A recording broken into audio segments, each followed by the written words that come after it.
পৃথিবী চলে নিজের নির্ধারিত নিয়মে। দিনের পর রাত আসে, রাতের পরে দিন। প্রকৃতির সাথে পাল্লা দিয়ে পরিবর্তন আসে ঋতুর। দেখতে দেখতে কেমন চোখের পলকে কেটে যায় 6 মাস। বিন্দু ঢাকা এসেছে, 6 মাস চলে গেছে। 9-এ ফাইনাল এক্সাম শেষ হয়েছে বহু আগে। 10ম শ্রেণীতে পদার্পণ করেছে 4-5 মাস। সামনে এইচএসসি পরীক্ষা, ভীষণ ব্যস্ত পড়াশোনা নিয়ে। তার একটাই লক্ষ্য, ভালো রেজাল্ট করে নিজের জন্য কিছু একটা করার। এই 6 মাসে অনেক কিছু পরিবর্তন এসেছে। সাজ্জাদ রেজার সাথে বিন্দুর সম্পর্কটা অনেকটাই সহজ হয়েছে। ভদ্রলোকের চমৎকার ব্যবহার বিন্দুর মনে অন্যরকম এক সম্মানের জায়গা করে নিয়েছে। রুহি আর বিন্দু একজন অন্যজনের ছাড়া কিছুই বোঝে না। একসাথে খাওয়া, স্কুলে যাওয়া, সব কিছুই একসাথে করে। আঠার মতো লেগে আছে দুজনে। এই স্বল্প সময়ে তাদের মধ্যে অপাত্তিক সৌন্দর্য, ভালো বন্ধুত্ব গড়ে উঠেছে। শুধু থমকে আছে মা মেয়ের নারী ছেঁড়া সম্পর্কে। অতি প্রয়োজন ছাড়া কথা হয় না তাদের মধ্যে। মীরা কথা বলতে চাইলেও বিন্দু প্রতিবারই এড়িয়ে যায়। মেয়েটির মনে গহীনে কোথাও একটা দ্বিধাদ্বন্দ্ব খাত। এত বছরে একটু একটু করে জমে ওঠা প্রকার অভিমান কি এত সহজে মুছে যায়? মীরা মেয়ের অভিমান দেখে শুধু গোপনে দীর্ঘশ্বাস ফেলে। তার বিশ্বাস তার মেয়ে একদিন ঠিক বুঝবে। ক্যালেন্ডারের পাতায় দিনটি আজকে রবিবার। সাজ্জাদ রেজার হই হুল্লারে মেতে উঠেছে বাড়িটি। এখন গুমট ভাব, থমথমে পরিস্থিতি বিরাজ করছে পুরো বাসাটি। সবাই যে যার কাছে, অথচ কারো মুখে টু শব্দটি নেই। করবে কি করে বাড়িতে যে স্বয়ং সিংহ মশাই এসেছে? তার পা বাড়িতে পড়লে নিস্তব্ধতা ভেঙে আসে বাড়িতে। ড্রাইভার, বাড়ি দারোয়ান সহ সার্ভেন্টগুলো কাজ ছাড়াই আর মুখ খুলতে দেখা যায় না। বাড়ির প্রত্যেকটি সদস্য উপস্থিত যেন জেলে বন্দি কয়েদির মতো, এদিক ওদিক হলেও ঠুস। অথচ যাকে নিয়ে এত ভয়, এত আতঙ্ক, সে কখনো কাউকে ভয় পাওয়ার মতো কিছুই বলেনি, না কারো জীবনে হস্তক্ষেপ করে। নির্বাক, নির্লিপ্ত, গম্ভীর তার স্বভাব। অপ্রয়োজনীয় কথা তো বোম ফুটলে বের হয় না। তার কঠিন দৃষ্টি আর ধারালো চল, গম্ভীর ভাবভঙ্গি যেন আতঙ্কের সৃষ্টি। সকাল থেকে ফুরফুরে মেজাজে আছে রুহি। তার ভাইয়া এসেছে, খবর এসেছে তার কানে। এখন ঘড়িতে সময় সকাল 7:30। ডাইনিং টেবিলে গাল ফুলিয়ে বসে আছে রুহি। চোখে মুখে কারো প্রতি তীব্র অভিমান। মীরা মেয়ের ছটফটে ভাবভঙ্গি দেখে মুখ চেপে হাসে। টেবিলে নাস্তা গুছিয়ে রাখতে রাখতে বলে উঠে, চোরের মতো ভাইয়ের রুমের দিকে উকি ঝুঁকি না মেরে দেখে আসলে তো পারো। লাগবে না, আমি তার কেউ না। যদি হতাম, তার আসার খবর সবার আগে শুনতে পেতাম। অভিমানী গলাতে বলল রুহি। মীরা মেয়েকে বুঝাতে পুনরায় বলল, ভাইয়া এসেছে ভোর রাতে, তখন তুমি ঘুমেছিলে। তুমি জানো না তোমার ভাইয়া তোমাকে কতটা ভালোবাসে? শুধু শুধু কষ্ট পাওয়া মানে আছে? রুহি কিছু বলল না। সে জানে তার ভাই তাকে ঠিক কতটা ভালোবাসে। শুধু তার জন্যই অপছন্দ সত্ত্বেও ছুটি পেলেই ছুটে আসে এই বাড়িতে। রুহির মুখটা লটকে বলল, সাথে এবারও দামড়া স্বাদ দুটো এসেছে, তাই না? মেয়ের কথা না হেসে পারল না মীরা। এভাবে বলতে নেই মামুনি, ওরা তোমার কাজিন হয়। তাছাড়া ওরা তোমার ভাইয়ের বেস্ট ফ্রেন্ড। তারা যদি শুনতে পায় কী ভাববে বলতো? রুহি মুখে ভেঙচি কেটে বিড়বিড় করে বলল, ভাই না ছাই। সাজ্জাদ রেজা ডাইনিং টেবিলে বসতে বসতে শুধালেন, গুড মর্নিং মামুনি। কি হয়েছে? মুখটা কেমন শুকনো শুকনো লাগছে? রুহি বলার আগে মীরা স্বামীর পাতে খাবার দিতে দিতে বলল, তোমার ছেলে বলে আসেনি। তারপর আসার পর থেকে এখনও দেখা করেনি, তাই সে অভিমান করেছে। হয়তো ব্যস্ত ছিল, বলতে মনে ছিল না, বা সময় হয়ে ওঠেনি বলার। বাড়িতে আসলেই তো একমাত্র তোমাকেই বলে। তুমি তো জানো কত বড় দায়িত্ব তার। তাই মন খারাপ করো না, খেতে বসো। সাজ্জাদ রেজার কণ্ঠে ছিল একরাশ হতাশা। বাবা ছেলে সম্পর্কটা কেমন ফ্যাকাশে মলিন। তার দ্বিতীয় বিয়ের পর থেকেই তেমন একটা কথা বলে না ছেলেটি, না কখনো কোনো অভিযোগ করেছে বা প্রতিবাদ। সব কিছুতেই তার নির্লিপ্ততা ভাব। মীরা অনেক কষ্ট করেছে ছেলেকে আলগে রাখতে, তার সাথে সহজ হতে, তবে ফলাফল বরাবরই শূন্য। সে না কখনো মীরার সাথে খারাপ আচরণ করেছে, না একদিন ভালো করে কথা বলেছে। আড়ালে দীর্ঘশ্বাস ছাড়ে ভদ্রলোক। রুহানি একটি শীতল গম্ভীর স্বর। রুহি জানি এই গলার মালিককে। রুহি গাল ফুলে বসে রইল জায়গায়। কোনো কথা নেই পাষণ্ড ভাইয়ের সাথে। ভাইটি ভাবনার মাঝে হাওয়ার তালে তালে পুনরায় ভেসে আসে সেই ভারী গলার স্বর। ভাইয়ের সাথে কথা বলবি না? ওকে, তবে আমি চলে যাই। তুই কথাই বলিস না, থেকে কি করব? বাক্যটুকু শেষ হবার আগেই রুহি হামলে পড়ল ভাইয়ের বুকে। অভিমানী কণ্ঠেস্বরে বলল, তুমি খুব পচা ভাই। বোনের কথা একটু মনে পড়ে না তাই না? এত পাষাণ কেন তুমি?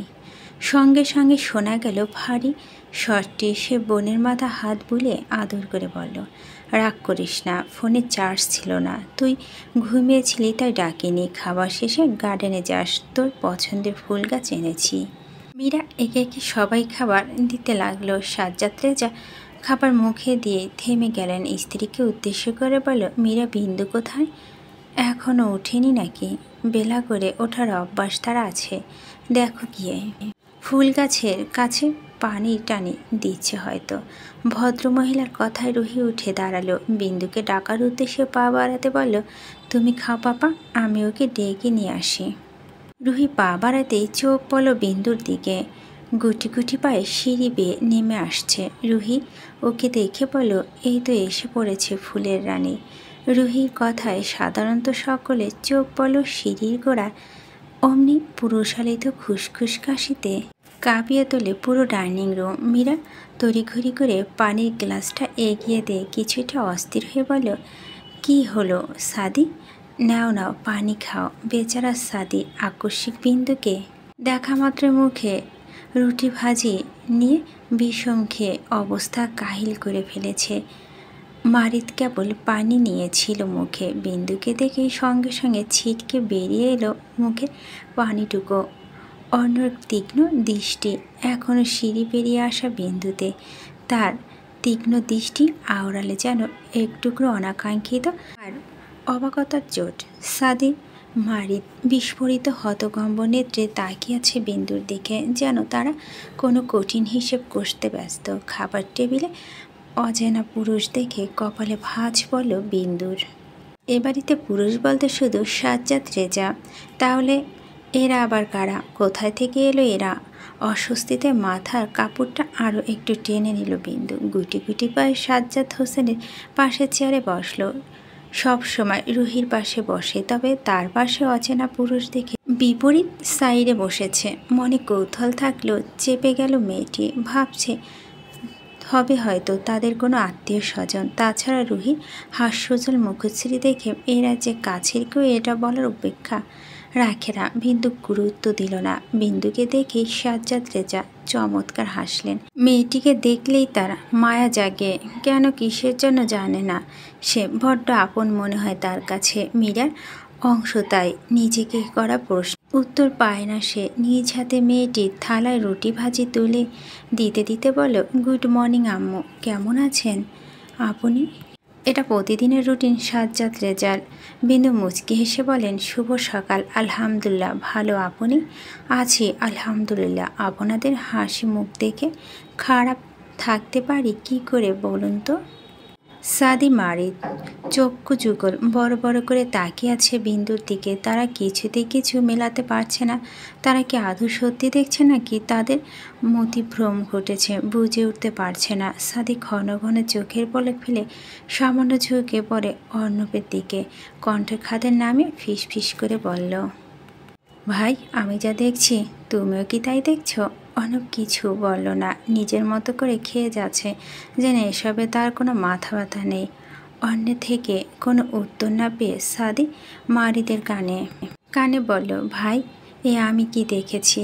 এ এখানে কি করে? তুইও যেখানে আমিও সেখানে জানবো কি করে? সঙ্গে সঙ্গে উত্তর আসে মারিদের থেকে।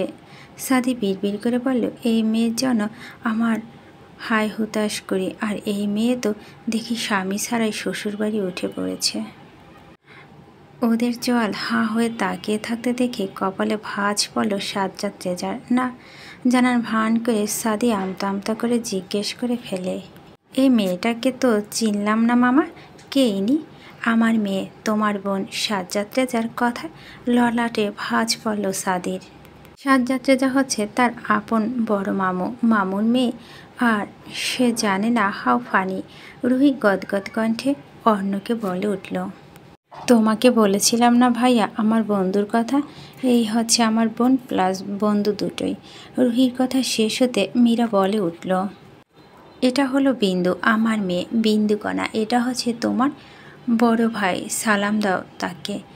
অর্ণকে দেখে বিন্দুকে সালাম দিতে বলল মীরা। বিন্দু মাথাটা উঁচিয়ে চাইল সম্মুখে বসা লোকটির দিকে। এক গাম্ভীর্য ছায়িত সৌগঠ সুদর্শন সুঠানদেহী সুশ্রী গরনে সুচেহারা একজন যুবক, মুখে ছোট্ট ছোট গজে ওঠা দাড়ি, নিরেট শক্ত চোয়াল, যেন স্রষ্টা নিপুণ সৃষ্টি যেন সে। বিন্দুর দৃষ্টি নত করে মিনমিন গলায় শুধালো, আসসালামু আলাইকুম, ভালো আছেন ভাইয়া? ভাই, এটা শোনারই বাকি ছিল। বেচারা সাদি বিস্ময় চোটে আকস্মিক কুতকুত করে কেসে উঠল। মারির চোখে কপাল তুলে নিল। এই অপ্রত্যাশিত বাক্য একজোড়া শক্তপোক্ত হাত ফসকে চামড় পড়ে যেতে নিল। তার সঙ্গে সঙ্গে দক্ষতার সহিত সামলে নিল নিজেকে। সাদি মারিদের কানে যেন বিস্ফোরণ ঘটে গেল। শেষ পর্যন্ত এটা দেখতে হলো, মাথা ভন ভন করছে তাদের। অন্য ধারালো চোয়াল চাপা নির্লিপ্ত ভাবভঙ্গি। বোঝা যাচ্ছে না ঠিক কোন মুডে আছে সে। নিশ্চয় সে এটা আশা করেনি। ওদের এমন আজব বিহেভিয়ার দেখে বাকি সদস্যরা কপাল গোটালো। সাজ্জাদ রেজা গমগমে গম্ভীর স্বরে জিজ্ঞেস করলেন, কি সমস্যা তোমাদের? এমন আজব বিহেভিয়ার করছো কেন? সাদি নিজে ভরকে যাওয়া মুখটা স্বাভাবিক করার চেষ্টা করলো। আমতা আমতা করে বলল, সরি মামা, হয়তো মনে করেছে তাই বিষম খেয়েছে। সাজ্জাদ রেজা খাওয়া শেষ। সে উঠে দাঁড়াতে দাঁড়াতে ছেলেকে বললেন, আমার একটু কোর্টে যেতে হবে, জরুরি। ড্রাইভার ছুটিতে বাড়ি গিয়েছে, বোনদের একটু স্কুলে দিয়ে এসো। অর্ণব খেয়ে উঠে দাঁড়ালো। চাপা চোয়াল গম্ভীর গলায় বলল, বোনদের নয়, বোন হবে। আমার বোন একটাই, হাওলাত করা বোনের প্রয়োজন নেই আমার। কথাটা যেন দ্বিতীয়বার রিপিট করতে না হয়। নিজের বাক্য শেষ হতেই হনহনিয়ে চলে গেল। বিন্দুর চোখ মুখ কুঁচকে তাকালো অন্যের গমন পথের দিকে। ওই সুন্দর বদনখানি, পুরুষটি কণ্ঠস্বর ব্যবহার এত খারাপ। মনে মনে ভেঙচি কাটল মেয়েটি। বিড়বিড় করে আওড়ালো, আরে যা তোর মতো হনুমান মুখ ভাই আমার লাগবে না। এমন ভাব ধরল মনে হচ্ছে আমি ওর বোন হওয়ার জন্য পায়ে পড়েছি। শালা সালামের জবাবও দিতে জানে না বোধ হয়। উজবুক, তুই আমার ভাই হওয়ার যোগ্যই না। সকাল 9:30। অন্নসাদে মারি বসে আছে লিভিং রুমে। মেয়েলি রিনিঝিনি হাসির শব্দে তাকালো সম্মুখে। আকাশি রঙের একখানা স্কুল ইউনিফর্ম, কাঁধ জড়িয়ে দুপাশে ক্রস বেল্ট, ধবধবে সাদা হিজাব মাথায়। বিন্দু চঞ্চল পায়ে নেমে আসছে সিঁড়ি ঠেঙিয়ে। রুহিও একই গেটআপে, হাস্যোজ্জ্বল মুখে সেই কিছু একটা নিয়ে ঠাট্টা করছিল দুজনে। বিন্দু চঞ্চল চোখ পড়ল লিভিং রুমের সোফা বসা অর্ণবের দিকে। শক্ত জল চেপে তার দিকে তাকিয়ে আছে। হাস্যোজ্জ্বল মুখশ্রী চুপসে গেল বিন্দুর। কলিজা ঝলক দিয়ে উঠে অর্ণব ধূসর তীক্ষ্ণ দৃষ্টি দেখে। সে বেমালুন ভুলে গিয়েছিল বাড়িতে পুরুষের আগমন। এতদিনের অভ্যাস মতো সিঁড়ি ডিঙে হেলে দুলে নামছিল। ওদের দেখে নিজেদের গুটিয়ে নিল ষোলশী কন্যা। ততক্ষণে দুজনের নিচে নেমে এসেছে। অন্যের ধারালো দৃষ্টি বিন্দুর গলা ঝুলিয়ে রাখা স্কুল কার্ডটি, যেখানে গুটি গুটি অক্ষরে লেখা নাজিবা বিন্দু। রুহি কিছু বলতে ঠোঁট আলগা করতেই সাদি বলে উঠল, চল আমি দিয়ে আসি। বাসায় যাব, যাবার পথে নামিয়ে দিয়ে যাব। বিনা বাক্যে পিছু নিল মেয়ের দুটি। রুহি সাদির পিছনে হাঁটতে হাঁটতে বিড়বিড় করে বলল, বাসায় কেন যাবেন? এখানে বউ বাচ্চা নিয়ে সংসার পাতুন, অসহ্য লোক। রুহি বিড়বিড় করে বলল। সাদি শুনে ফেলে কথাখানা। সে ভুরু নাচিয়ে বলল, তুই চাস আমি বউ ছেলে মেয়ে নিয়ে এখানে সংসার পাতি? ভরকে গেল রুহি। যা শালা, কথাটা শুনেই ফেলল। রুহির মুখটা লটকে বলে, যেভাবে উঠে থাকেন তাই বললাম আর কি। আচ্ছা, আপনাকে কি বাড়িতে ফুপি ঝাঁটা দিয়ে দাঁড়ায় না? মানে ছুটির 3 মাসের মধ্যে 2.5 মাস মামা বাড়িতে কাটান তাই? কিছুটা ভয়ে ভয়ে সুধায় মেয়েটা, না জানি কখন আবার তার বিখ্যাত ধমক দিয়ে বসে। তবে সাদি তেমন কিছু করল না। কিছুটা বিড়বিড় করে নিরাশ গলায় বলল, বাড়িতে থাকবো কি করে, আত্মাটা যে এখানে থাকে। রুহি ললাটে ভাঁজ ফেলে জিজ্ঞেস করলো, কি বিড়বিড় করছেন? কিছুই তো বুঝলাম না। সাদি ধমক দিয়ে বলল, তোকে বুঝতে বলেছি, বুঝলে তো এতদিন এক হালি বাচ্চা কাচ্চা বাপ হয়ে যেতাম। এক হালি বাচ্চা আর আমার বোঝা না বোঝার সম্পর্ক কি অসাধু ভাই? বড্ড কৌতূহল নিয়ে জিজ্ঞেস করে রুহি। প্রতি উত্তরে মেয়েটি আবারও খেলো এক ধমক। মুখটা বন্ধ রাখ হাঁফানি রুগী, তোর মুখ থেকে কখনো শুভ কথা বের হয় না। মেজাজ খারাপ না করে ঝটপট গাড়িতে ওঠ। রুহির মুখটা চুপসে গেল। সাদি ভাই সবসময় বকে, ধমক দেয়, অথচ সে জানে না তার দোষ। বিনা দোষে শুধু শুধু বকে, এই জন্য তার অপছন্দের তালিকায় এই অসাধু ভাই। বিন্দু এতক্ষণ বড় বড় চোখ কুচুকুল করে ওদের ঝগড়া দেখছিল। এরা এখনও বাচ্চাদের মতো ঝগড়া করে। গাড়ির গন্তব্য থামতেই সাদি গম্ভীর গলায় বলল, খবরদার হাঁপানি রুগী, কোনো ছেলে আশেপাশে যেন না দেখি। যদি কখনো চোখে দেখি কিংবা কানে শুনি কোনো ছেলের সাথে ইটিস পিটিস করেছিস, খোদার কসম জান খেয়ে ফেলবো তোর। চুপচাপ ভিতরে যা, চোখ যেন একটু এদিক ওদিক না যায়। রুহি থমকে গেল। প্রতিবার এভাবে কঠিন হুঁশিয়ারি দেয় অসাধু ভাই, কিন্তু কেন? এই অসাধু কি বোঝে না সে এখন বড় হয়েছে, তার কোনো ছেলেকে ভালো লাগতেই পারে? এটা কি অস্বাভাবিক কিছু? এভাবে বারবার বলার মানে কি? রুহির মুখ ভেঙচি কাটল, চোখ কুচকে বলল, এমনভাবে বারবার পড়াচ্ছেন মনে হচ্ছে আপনার পুচকে ভাইটার জন্য আমাকে পোলে পুষে বড় করছেন। আমি কেন বা আপনার কথা শুনব? প্রেম না করলে জীবনের স্বাদ বুঝবে কি করে? প্রেম করব পার্কে বসে, প্রেম আলাপ করব, সিনেমা দেখতে যাব। আহ কি শান্তি! শুনতেই কেমন প্রেম প্রেম ফিল হচ্ছে। সাদি চোখ গরম করে তাকালো, দাঁতের দাঁত পিষে চিবিয়ে চিবিয়ে বলল, এত প্রেম করার শখ? তোর প্রেম আমি হাড়ে হাড়ে টের পাওয়াবো। দেখব কত প্রেম জমা হয়েছে তোর মধ্যে। এখন সোজা ক্লাসে যা। রুহি ফট করে মুখ ফুসকে বলে ওঠে, আপনি দেখবেন কি করে, এসব ভাই ব্রাদারদের দেখতে মানা। প্রেম ঘটিত ব্যাপার, এখানে কত ইল্লিগাল পার্থা। রুহি, আর একটা কথা বলবি তো তোর জিভ আমি টেনে ছিঁড়ে ফেলবো। আমার ধৈর্যর বাঁধ ভাঙার চেষ্টা করিস না। রুহি, আর একটা কথা বলবি তো তোর জিভ আমি টেনে ছিঁড়ে ফেলবো। আমার ধৈর্যর বাঁধ ভাঙার চেষ্টা করিস না। ফলস্বরূপ কিন্তু তোর জন্য ভালো কিছু বয়ে আনবে না। ক্রুদ্ধ কণ্ঠে ধমকে উঠল সাদি। আকস্মিক এমন কঠিন ধমকে চমকালো রুহি। চোখ টলমল করে উঠল মেয়েটির। লোকটি সব সময় তার সাথে খারাপ ব্যবহার করে। সে কি সত্যি সত্যি প্রেম করার কথা বলেছে? সে তো মজা করে বলেছিল। আর প্রেম করলেও বা এই লোকটির কি বড় ভাই হয়েছে দেখে কি মাথা কিনে নিয়েছে? তার ভাইও একদিন এভাবে বকেনি? সেখানে ফুফাতো ভাই হয়ে এই লোকটির শুধু ধমকের ওপরেই রাখছে। বড় ভাই কোথায় ছোট বোনকে আদর করবে, স্নেহ করবে, ভালোবাসবে? এই কেমন ভাই? এই জন্যই তো এই অসাধু লোকটিকে চোখে দেখতে পারে না সে। রুহির মুখের এক্সপ্রেশন দেখেই মনে হচ্ছে মেয়েটি কেঁদে ফেলবে যে কোনো মুহূর্তে। সাদি চোখ পাকিয়ে শাসনের সহিত বলল, খবরদার হাঁপানির রোগী, একদম কাঁদবি না। এক ফোঁটা চোখের পানি যদি পড়ে না, থাপ্পড়ে দাঁত ফেলে দিব আজ। আবার ধমক। লোকটি ওকে আবার ধমক দিল। তার চোখে পানি দেখে লোকটির বলা উচিত ছিল না, কাঁদিস না বনু, আমার ভুল হয়েছে, সরি, আর বকবো না। তা না করে উল্টো ধমকায়। মেয়েটি একচোট শুকনো ঢোক গিলে নিল। ছলছল চোখে তাকিয়ে গলায় তেজ ঢেলে বলল, আজকের পর থেকে আপনি আর আমার সামনে আসবেন না অসাধু। আপনার মতো ভাই আমার চাই না। আপনাকে আমি বড় ভাই হিসেবে মানি না। নিজের তিরতিরে বলি শেষ করে বিন্দুর হাত ধরে টেনে স্কুল গেটে ঢুকে পড়ল।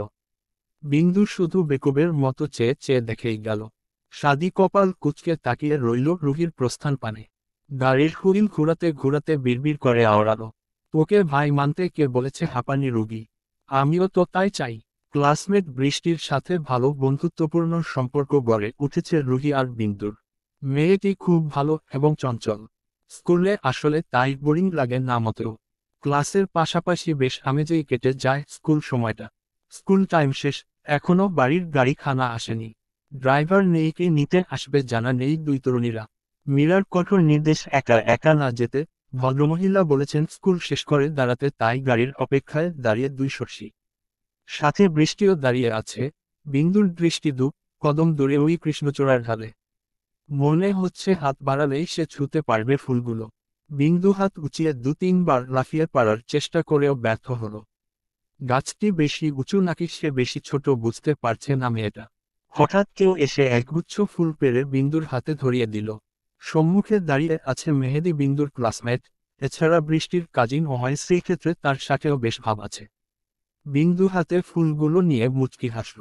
মেহেদী কাঁধে ব্যাগ ঝুলিয়ে বলল, এখনো বাড়ি যাসনি যে? বাড়ির গাড়িটা এখনো আসেনি, তাই অপেক্ষা করছি। বাইকে তো 3জন মেয়ে একসাথে বসতে পারবি না, বৃষ্টিকে একা রেখেই বা যাই কি কর।